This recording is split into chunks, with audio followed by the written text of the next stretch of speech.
मैं पावनगढ़ की मां कालिका मंदिर हूँ। मां कालिका वही मंदिर है जिसकी ऊंचाई समुद्र तल से 2730 फीट है।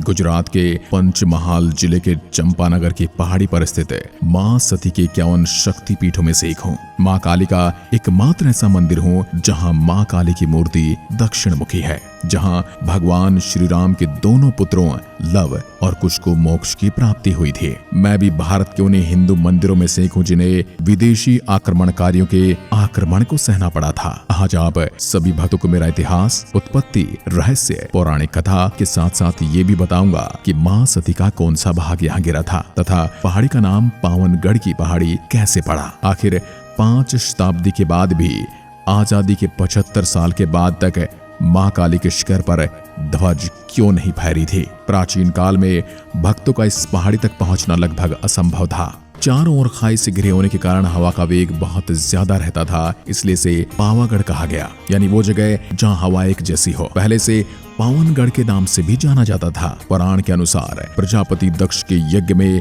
शिव का अपमान देख सती ने योग बल से प्राण त्याग दिए।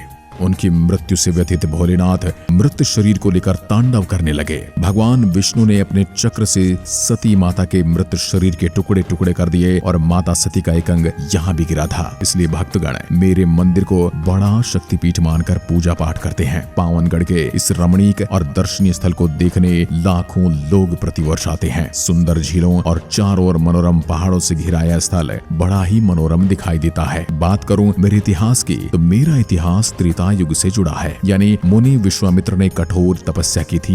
यहाँ बहने वाली नदी भी उनके नाम पर ही बहती है। सर्वप्रथम देवी की स्थापना उनके द्वारा ही यहाँ पर की गई बताई जाती है। मेरे परिसर का निर्माण इतिहासकारों के अनुसार 11वीं शताब्दी में हुआ था। प्राचीन काल से ही इस पहाड़ी का बड़ा ऐतिहासिक और धार्मिक महत्व है। राज्य का एक और महाशक्ति पीठ अंबाजी बहुचर्चित है, जिसका वीडियो भी आप चैनल पर जाकर देख सकते हैं। कुछ दस्तावेजों के अनुसार हजारों साल पहले इस जगह पर एक बड़ा भूकंप आया था। पावनगढ़ की काली पत्थर की पहाड़ी उससे निकले ज्वालामुखी से अस्तित्व में आई। एक किंवदंती ये भी है, ये चट्टान जितनी बाहर दिखाई देती है उससे कहीं अधिक गहरी पृथ्वी के अंदर है, इसलिए इसे पावागढ़ के नाम से जाना गया। पावागढ़ पहाड़ी पर स्थित मेरा स्थान अपने आप में अद्वितीय है। शंकु के आकार का बना मेरा परिसर सदियों से तीर्थ स्थल के रूप में महाकाली के भक्तों के लिए एक उच्च स्थान रखता है। इस शुभ भक्तिमय नवरात्रि के त्योहार पावागढ़ की धार्मिक यात्रा की बड़ी महिमा है। इस दौरान तीर्थ यात्री पावागढ़ की महाकाली के दर्शन और परिक्रमा करते हैं और आजीवन पुण्य प्राप्त कर लेते हैं। मुख्य परिसर के केंद्र में महाकाली विशाल स्वयंभू नेत्र प्रतिमा है। इसके साथ ही पूर्व की ओर महालक्ष्मी जी और बहुचर माँ भी है। प्रतिमा अति दर्शनीय है। उनके चरणों में सिर रखकर भक्त स्वयं को धन्य अनुभव करता है। मंदिर के उत्तर में त्रिवेणी कुंड है, जो स्वच्छ जल को संग्रहित करने के लिए बनाया गया है। मेरी संरचना के आसपास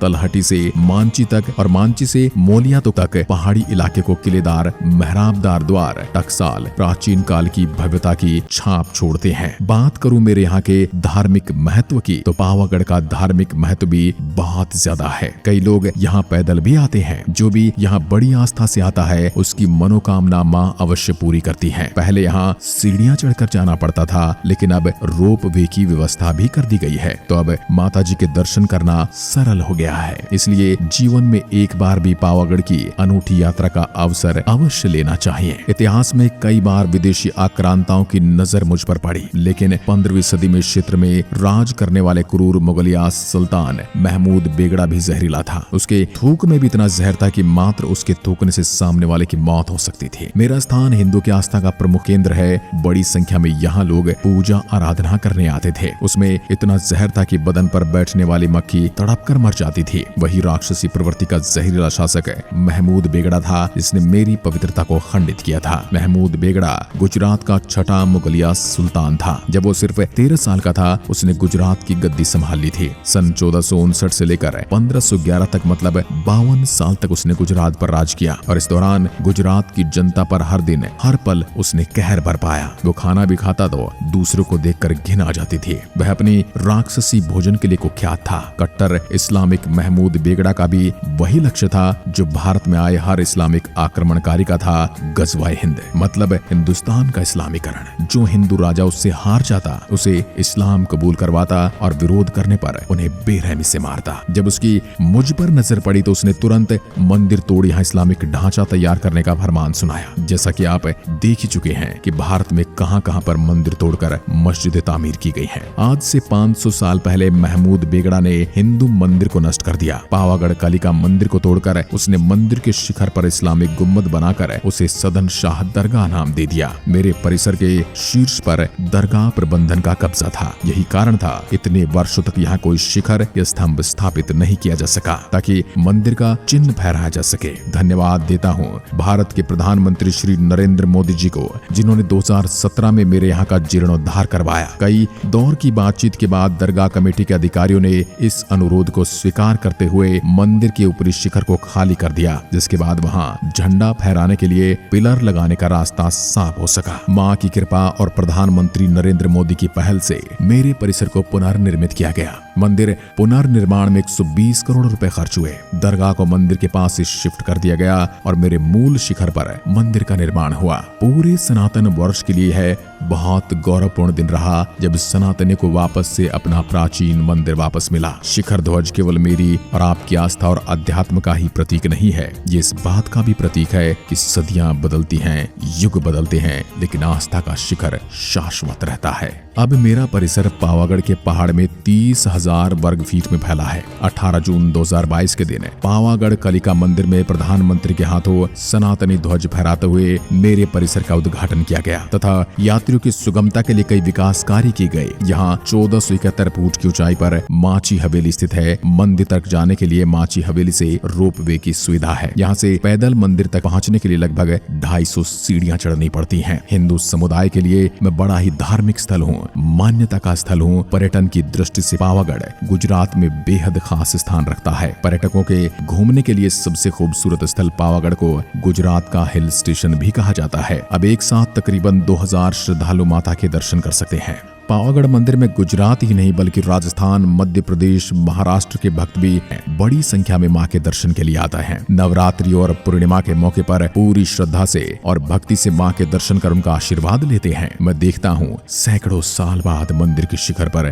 ध्वज लहराने का मौका आया तो भक्तों की खुशी का ठिकाना नहीं रहा। मेरी भी आंखों में आंसू आ गए। यहाँ प्रतिवर्ष माघ महीने के शुक्ल पक्ष त्रयोदशी को भव्य मेले का आयोजन होता है, जिसमें हजारों श्रद्धालु आते हैं। आप दिन में कभी भी पावागढ़ मंदिर में दर्शन के लिए जा सकते हैं। सुबह 5 से शाम 7 बजे तक मंदिर आपके लिए खुला रहता है।